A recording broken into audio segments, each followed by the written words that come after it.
Hello বন্ধুরা, আজকে আমি একটি রোলস রয়েস কোম্পানির থিওরির ওপর বেস করে জেট ইঞ্জিন নিয়ে বাংলায় ভিডিও বানাতে চলেছি। কারণ ইংলিশে এরকম ভিডিও প্রচুর আছে এবং ভিডিওগুলি খুবই কমপ্লিকেটেড হয়। যথাযথ মার্কার বা ইঞ্জিনের কোন অংশ কি সেটা দেওয়া থাকে না। তাই আমি তোমাদের আজকে ফুল মার্কিং সহ এটা এক্সপ্লেন করে দেখাবো। তো চলো ভিডিওটা ফার্স্টে শুরু করা যাক।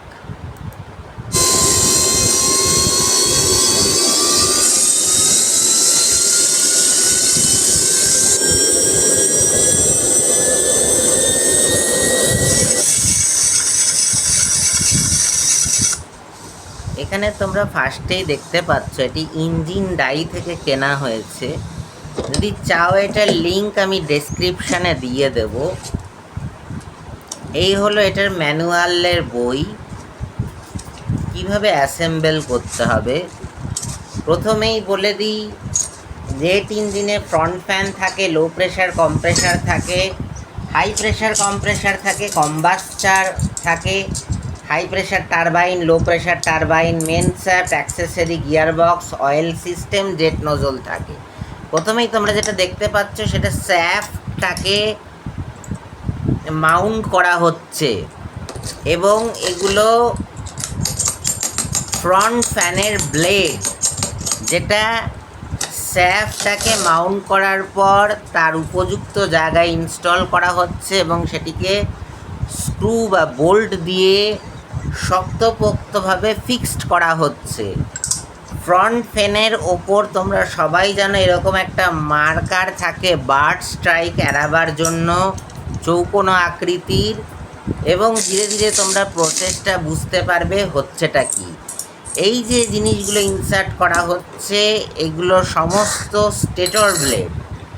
যে কোনো low pressure compressor, high pressure কম্প্রেসারে দুটো জিনিস থাকে, স্টেটর ব্লেড, রোটর ব্লেড। এখন যে জিনিসগুলো দেওয়া হচ্ছে এগুলো হচ্ছে স্টেটর ব্লেড এবং এতে স্ক্রু দিয়ে স্টেটর ব্লেডগুলোকে ফিক্স করা হলো। এটা হচ্ছে আউটার কেস। এর একটু ধৈর্য ধরে দেখলেই তোমরা দেখতে পাবে যে এই যে পার্টটা কাচের দিয়ে ঢাকা হচ্ছে, দেখাবার জন্য এক্সপেরিমেন্টালি। এটা হচ্ছে কম্বাসশন চেম্বার। এই কম্বাসশন চেম্বারের পিকচারে সাধারণত সহজভাবে দেখানো হয়, এর অনেক জটিল অংশ আছে যেটা তোমরা দেখতে পাচ্ছ। এখানে মাল্টিপল স্টেজে স্টেটর ব্লেডকে ফিক্সড করা হচ্ছে এবং পরবর্তীকালে দেখতে পাবে এখানে আপাতত স্ক্রু দিয়ে এক একটা অংশ ফিক্সড করা হচ্ছে জিনিসটাকে শক্তপোক্তভাবে অ্যালাইন করার জন্য। এবং এখানে যে জায়গাগুলো আছে সেখানে লিকুইড পাস করার জন্য, মানে ফুয়েল পাস করার জন্য কালো রঙের যে জিনিসটা দেখতে পাচ্ছ সেটা গ্যাসকেট লাগানো হচ্ছে। এবং এখানে আরও বহু স্তরীয় জিনিসগুলো স্থাপন করা হচ্ছে দেখতে পাচ্ছে। এগুলো হচ্ছে একটু প্যাঁচানো আকৃতির, এগুলো রোটর ব্লেড। রোটর ব্লেডগুলোকে স্ক্রু দিয়ে ফিক্স করা হলো।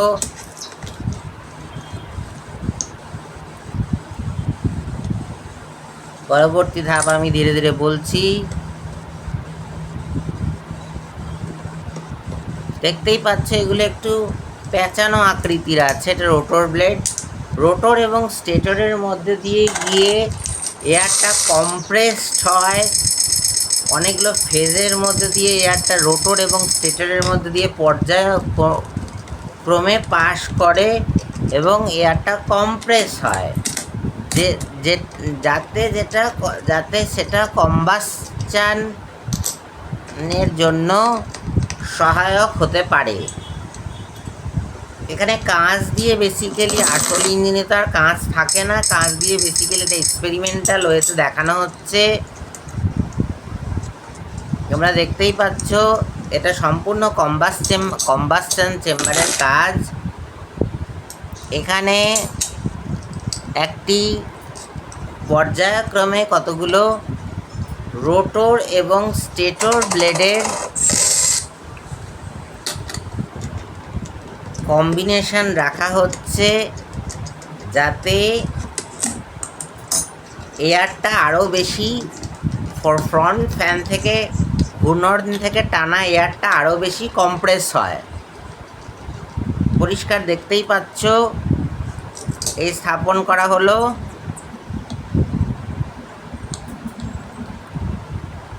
এর ওপরে আরেকটা ফিক্সড ব্লেড স্থাপন করা হলো। এরকম পর্যায়ক্রমিক অনেকগুলো স্টেজ আছে। এটা সমস্ত কম্বাসশন চেম্বারের স্টেজ।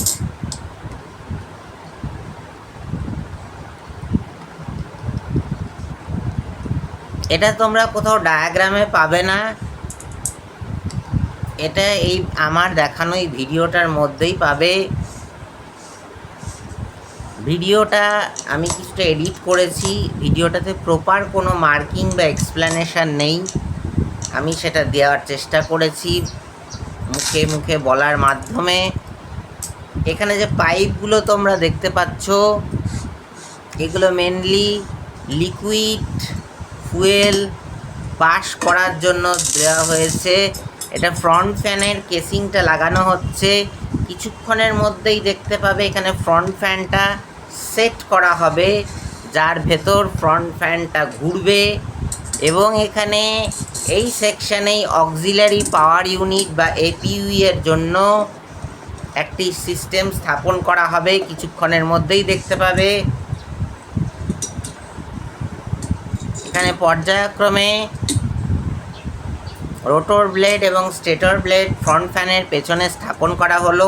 এইবার যে অংশটা তোমরা দেখতে পাচ্ছ, এটা গিয়ার বা পালি মেকানিজম, যে মেকানিক্যাল ইঞ্জিনিয়ারিংয়ের যে থাকে, যারা মেকানিক্যাল ইঞ্জিনিয়ারিং নিয়ে পড়ে তারা ভালো মতো জানে, এবং যে কোনো সংস্থার ইঞ্জিনিয়ারিংকেই ফার্স্টে ইঞ্জিনিয়ারিং মেকানিক্স পড়ানো হয়। বইতে এই সিস্টেম সম্বন্ধে লেখাও থাকে, বলাও থাকে, ছবি আঁকাও থাকে। এখানে এটা স্থাপন করা হলো মাঝখানে, যাতে ফ্রন্ট ফ্যানটাকে প্রথমে অক্সিলারি পাওয়ার ইউনিট দিয়ে ঘোরানো যায়। এ দেখো এখানে সিস্টেমটা করা হচ্ছে, কালো রঙের জিনিসটাকে দেখতে পাচ্ছ, এর মধ্যে অক্সিলারি পাওয়ার ইউনিটের কানেকশানটা হবে। অক্সিলারি পাওয়ার ইউনিট ঘোরার পরে হাওয়া কম্বাসশন চেম্বারে কম্প্রেস হয়ে যাবে, সেখানে ইগনিশন হওয়ার পর অটোমেটিক মুড অ্যাক্টিভেটেড হবে, তখন এপিইউ বন্ধ হয়ে যাবে। এবার তোমরা দেখতে পাচ্ছ এটা ফ্রন্ট ফ্যান ইনস্টল করার কাজ সম্পন্ন করা হচ্ছে। প্রতিটা স্ক্রুকে সতর্কতার সঙ্গে ইনস্টল করা হচ্ছে, যাতে কোনো খামতি না রেখে দেয়। দেখো ফ্রন্ট ফ্যান একবার চেক করা হলো এটা সাবলীলভাবে ঘুরছে কি না। এই হচ্ছে কম্বাসশন চেম্বার।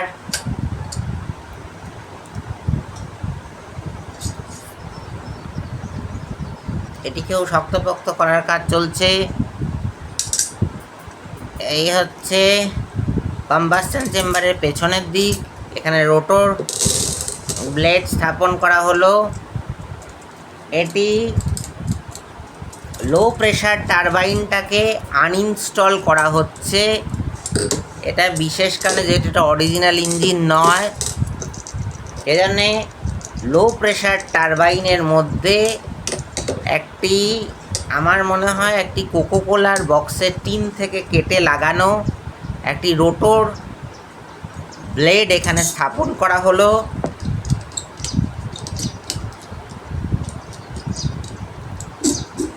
এই রোটর ব্লেড স্থাপন করার পর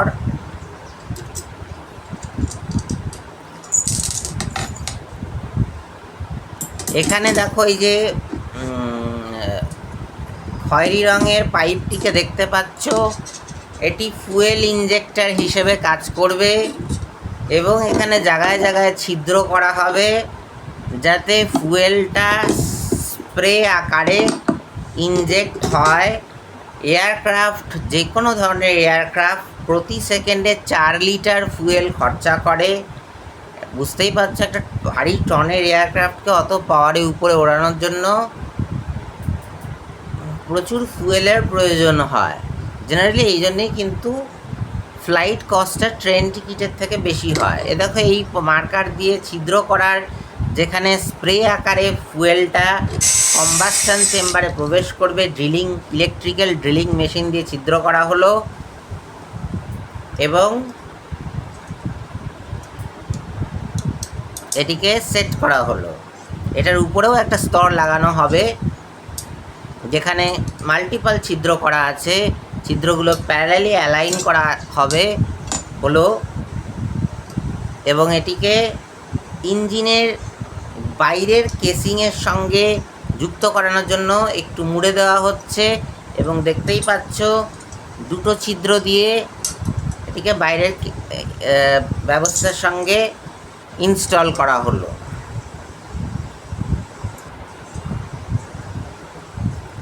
এবার এখানে স্পার্ক প্লাগ লাগাবার জন্য দুটো ছিদ্র করা হলো। এটা যে স্পার্ক প্লাগের তার, স্পার্ক প্লাগ সাধারণত অরিজিনাল ক্ষেত্রে এরকম হয় না। স্পার্ক প্লাগের নকশা খুবই জটিল হয় এবং কম্পিউটার প্রোগ্রাম অপারেটেড হয়। এখানে মাইক্রো কন্ট্রোলার থাকে, টাইমার সিস্টেম থাকে। এটি যেহেতু একটি সহজ নমুনা, তাই এখানে সহজভাবে দেখানো হয়েছে। এখানে দেখতেই পাচ্ছ কোকোকোলা টিনের থেকে অ্যাপ্লাই করা ছিদ্র, রোটর ব্লেড লাগানো হচ্ছে।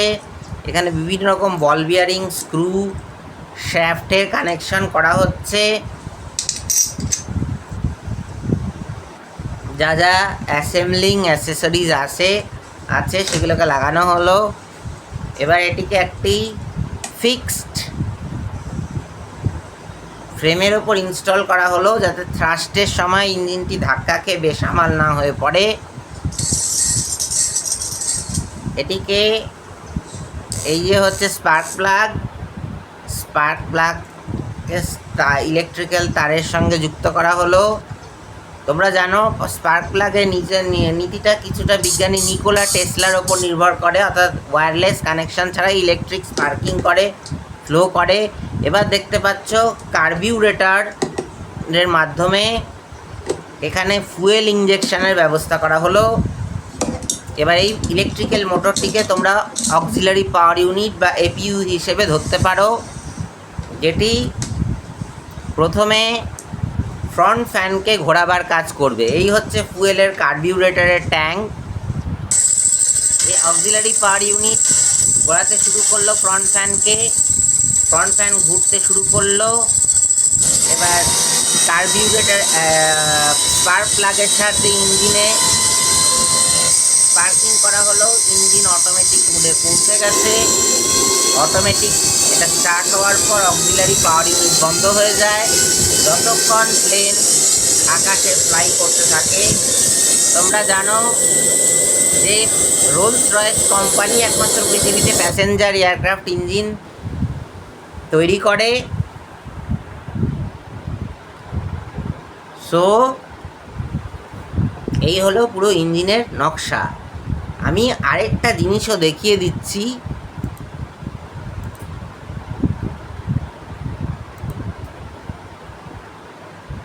যেটা হচ্ছে